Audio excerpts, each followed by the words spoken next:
Hey guys, welcome back. We're going to do a quick, what I would call midweek video on relocating the regulator rectifier on this VFR, and I'll get into that here in a second. What I mean by midweek is I think I'm going to start doing like other creators do, kind of do a schedule thing, where like midweek I'll put out a smaller one, and maybe on a weekend, Friday, Saturday or something, we'll do a larger one, assuming I have some content. But anyway, that's probably better suited for an odds and ends video, but the only odds and ends I have is that information, so it's kind of stupid to do a video just on that, right? So, hey, now you've been notified. Now, on this particular bike, the regulator rectifier lives way up here behind this seat in this panel, and you'll see that here in a minute. And frankly, that's a bad design. So let me take the seat off, take side panel off, set you up in the stand, and I'll talk about why regulator rectifiers need to be in ventilation, basically what they do, and then show you what I got in mind. Okay, on the VFR, this is the regulator rectifier stock mounting location, but this is not a stock regulator rectifier, or R&R, I might refer to it that way. The problem with these, of course, as you can see, is they generate heat. These bodies of these R&Rs are pretty much all finned. You'll see them on all motorcycles, ATVs and stuff that have these fins on them to dissipate heat. And right now this is not a good place for it. And there are a bunch of horror stories out there on these early VFRs on these things burning up. Not just the connector here, which we'll get into in a second, but in relationship to probably the connector and or the R&R getting overheated. This thing burn up, literally catch on fire. Now, it doesn't happen a lot. Usually what happens here is I'll zoom up on the connector, and this is your typical 3-wire or 3-phase AC stator setup in a motorcycle, ATV, and so forth. It is not a standalone alternator like you'll see like on the Concourse 1000s, ZX10s, and things like that, and other bikes. Bandit 1200's got one, that sort of thing.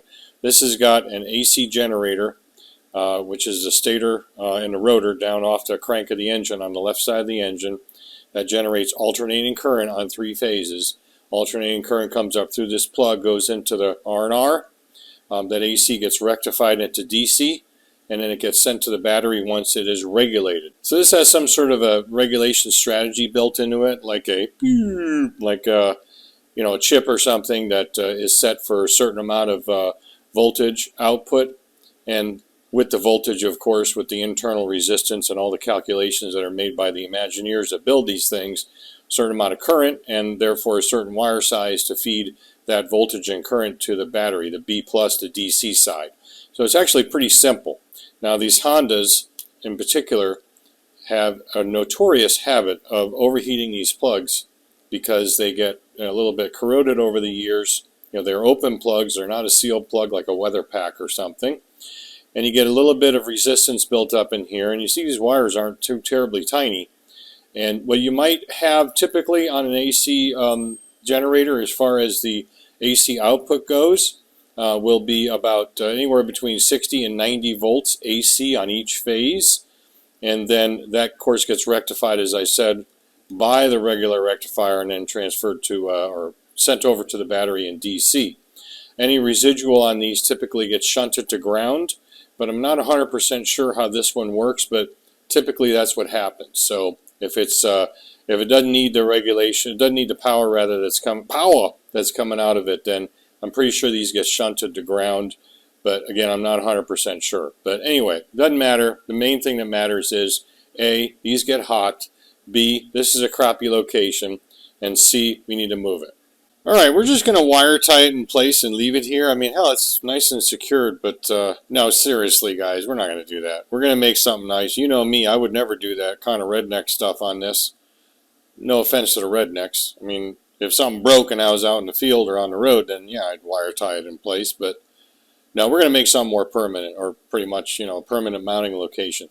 I just have it temporarily wire tied in this spot because I want to see if the cover fits back on. I'm not really sure if it will. So let's take a look at that. And we're out again. I'm not sure. It has to actually come out a little bit closer to the cover. So let's see what happens. Yeah, so we're hitting right there in the bottom of the cover.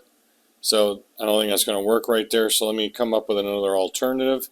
Remember, this is not OEM, so it's aftermarket. It may be a little larger in size. I'm not going to press that up against there like that. So, all right, let's come up with another plan. Okay, let's try that. And I'll explain my logic here in a second. No. She's still hitting. Hitting right there. It would have to go much lower, and I don't really want to do that. Oh, wait a minute. Will that go in? No, it's definitely hitting. That's no good. FNG, baby. Okay, the logic here is I don't want to extend the wires if I don't have to. And if I was able to mount it here, I'd be able to reach the DC side and ground side, which are these wires right here, and the AC input side, which are these right there. That would reach up there, no problem. So that would be really perfect for it. So I definitely want to move this. There's, on all seriousness, I'm not joking around. I think this is a really crappy location for it, especially right next to a fuel pump. I think that's dumb. And bad enough that the connector itself is going to run essentially underneath here. Because I can check the connector pretty regularly. Normally I just go direct with these things, to be honest with you, because these connectors are so prone to failure. But, because I'm going to be, maintain this bike pretty regularly, because it's an old bike. It's going to need attention, I'm sure, as we go along in the years. I'll be keeping an eye on this, just like I do the one on the Magna. Well, actually, the Magna is wired direct, so never mind. But yeah, we're going to keep the plug, which I've already, of course, repinned and replugged. So it looks like the only optimal place to do it is going to be underneath this cover along the subframe rail. It's going to be a lot more airflow than it would be up in here. Not necessarily optimum, but you're definitely going to get airflow that comes in and around here. And, especially with the wheel moving, believe it or not, these wheels and the spokes and stuff, they generate a tremendous amount of air, running around. So they're going to be pushing air all over the place. I don't have any problem with it up in there. I just don't want it buried up in here where it's really very little airflow whatsoever. I mean, everything is really sectioned off. I think these guys right here, this little hole right there, was their attempt to kind of give some airflow inside here. It was kind of their attempt for that, kind of like a vent for it, but it's just not enough air. I mean, it gets hot in there. There's no question about it. Then you get the radiant heat coming back from the motor. It just exacerbates it. So I think what we're going to do is we're going to move it up to here, but we're going to have to extend the wires, unfortunately. And that means, we're going to have to do some electrodigital type stuff and some cutting and soldering and taping and so forth. So we're going to get the cowling off here. I'll pull this off. It's real easy to do. It's really quick. You got 2 bolts up here and 2 bolts right there, and it comes right off. Unplug the lights and done. It's like 2 seconds. So we'll get that out of the way, and I'll show you where we're going to put it. This will actually simplify things as far as mounting goes, because we'll just do is drill and tap some holes into the subframe, and then run some bolts in and just hold it in that way. There's enough meat in this metal here to accommodate the threads. It's not very thick, but I think we have enough. And if I had some thread inserts, like metal thread inserts, then I'd use them, but unfortunately I do not. So we'll just do it that way. Okay, folks, this is where we're at. I got the R&R relocated, as I indicated before up here. I did try a fancy schmancy, I don't like to overcomplicate stuff. When do I do that? Yeah, right. Type of bracketry to try to put it in here and angle it at a certain angle and get it where it would actually fit and clear the side cover, and it just would not. So that did consume quite a bit of time, but I just wanted to exhaust all possible options of putting it here because I really wanted to put it here. In an effort to overcomplicate things, as I always do, I found an existing 90-degree bracket and modified the crap out of it. It's about 3/16 of an inch thick, so it's got some meat to it, but I made it where it would screw up into the subframe. I didn't like doing that on the subframe. What I did was I put 3, that's 2, but 3 M5 screws up into the subframe, and which, it's basically a float bowl screw, M5 float bowl screw. M5.8 is actually a pretty fine thread, even though this is fairly thin steel. It's going to get a good bite, and I got blue Loctite on them, so 3 of them is going to hold it.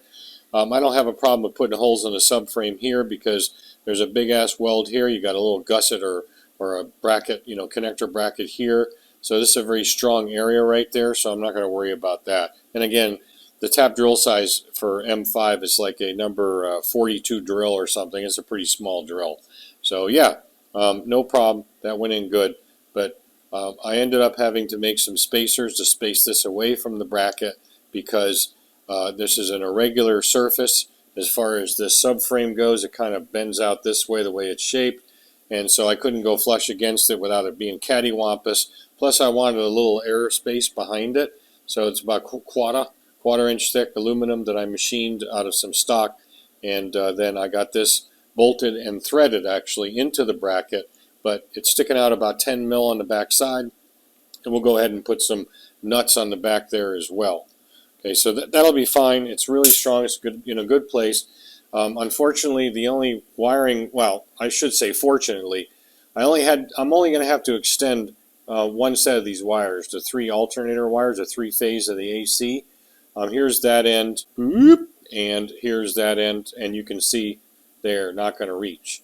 So how I'll extend these is to avoid a situation where I'm doing 2 splices, because I could splice it way down here and then put an addition in. I could cut it rather and put a splice in. Then I'd have to make 2 connections.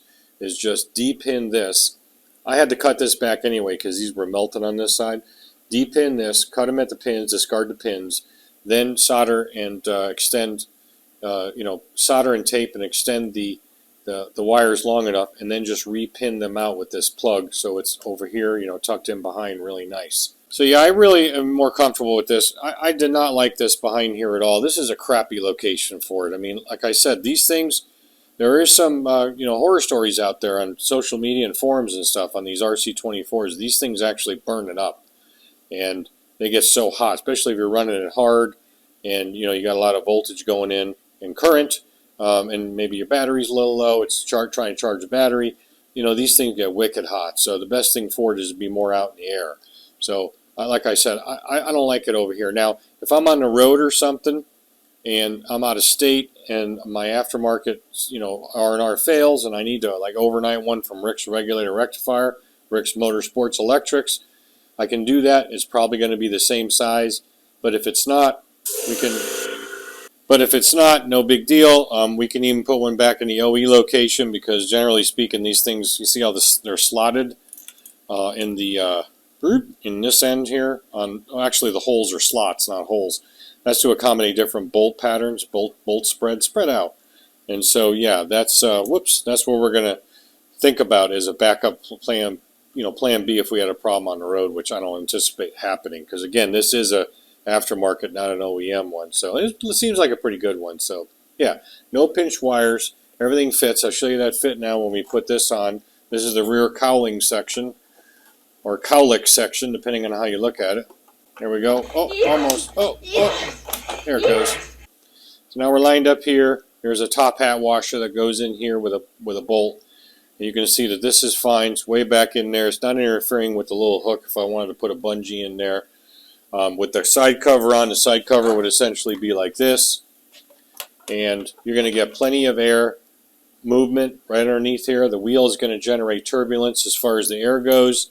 And we're going to have a heck of a lot more airflow over that regulator rectifier over there than we would over there. So that's it. I'm not going to show you any of the wire splicing because I've done enough wiring videos. You don't need to see that anymore. It's going to be a simple fix. I'll do that tomorrow. But as far as this video goes, it's going to go in the can and up on the channel. Hopefully you enjoy it. Again, I never overcomplicate things. I mean, who does that? But, sometimes you got to get into some fabrication, and over-engineering of these things is kind of my trademark. I just don't want them to fail or break or something on the road or interfere with anything. And I think we've accomplished that. It's going to be a really good modification. Looking forward to trying it out. So if you like what you saw, don't hesitate to subscribe, like the video, ring the bell. You get notified when I put more stuff up. Always remember, guys, don't just repair, modify. Catch you on the next video, and thanks for watching. Dumb video police, this is Bruce. Uh-huh. Yeah. Uh-huh. Wait, he uploaded a video on what?